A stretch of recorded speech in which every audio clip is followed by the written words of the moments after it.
कहानी की शुरुआत केनिया से हुई, जहां अचानक एक हेलीकॉप्टर के क्रैश होने की वजह से भगदड़ मच गई और इसी बीच यूएस आर्मी की एक टीम लोगों को वहां से निकालते हुए हमलावर को ढूंढ रही थी। पर तभी उनके दो फौजी अचानक से धुएं में गायब हो गए। ये देखकर पूरी टीम ने अंधाधुंध गोलियां चलानी शुरू कर दी, पर लीडर के पीछे मुड़ते ही अचानक से एक धमाका हुआ और वो भी बेहोश हो गया। थोड़ी देर बाद जब उसकी आंख खुली तो उसे उसका नाम तक याद नहीं था। साथ ही उसके हाथ पर एक चोट का निशान भी था। वो एक पुलिस स्टेशन में बंद था जो पूरी तरह से तबाह हो चुका था। और थोड़ी देर बाद जब उसने दीवार से एक ईंट हटाकर बाहर देखा तो अपने चारों तरफ मची तबाही को देखकर वो काफी डर गया। वो चीख चीख कर मदद मांगने लगा, पर तभी बगल वाले कमरे में बंद एक महिला कैदी ने उसे चुप रहने को कहा, क्योंकि उसकी इस हरकत की वजह से उन दोनों की जान खतरे में पड़ सकती थी। उस महिला का नाम नादिया था, जो एक फ्रेंच डॉक्टर के तौर पर काम करती थी। नादिया ने उसे बताया कि पूरी दुनिया पर मशीन जैसे दिखने वाले रोबोट्स ने हमला कर दिया है। ये सुनते ही वो आदमी बहुत डर गया और फिर से मदद के लिए चिल्लाने लगा।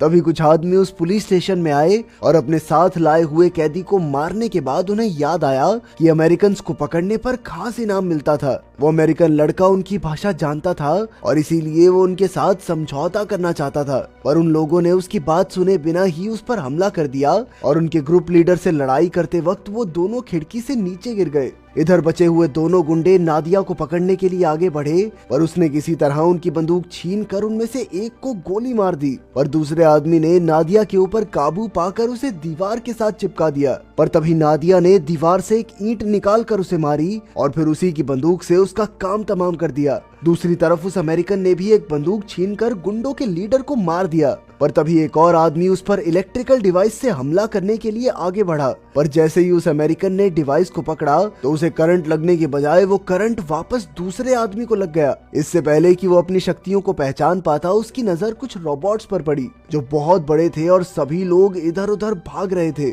अपनी जान बचाने के लिए वो अमेरिकन एक और गाड़ी में जाकर छिप गया, लेकिन फिर भी उस रोबोट ने दूर से ही उसे स्कैन कर लिया और बिना कुछ कहे वहां से चला भी गया। इसके बाद वो अमेरिकन वापस से नादिया को ढूंढने के लिए गया, जिसने उसकी टी शर्ट पर बो शब्द देखकर यही उसका नया नाम रख दिया। इसके बाद वो दोनों गुंडों के हथियार लेकर वहां से निकल गए। बो यूएस आर्मी के बेस पर जाना चाहता था, पर नादिया का मानना था कि इसका कोई फायदा नहीं होगा, क्योंकि अभी तक वहां पर सभी लोग मर चुके होंगे और साथ ही रोड्स पर यूं खुलेआम घूमने में बहुत खतरा है।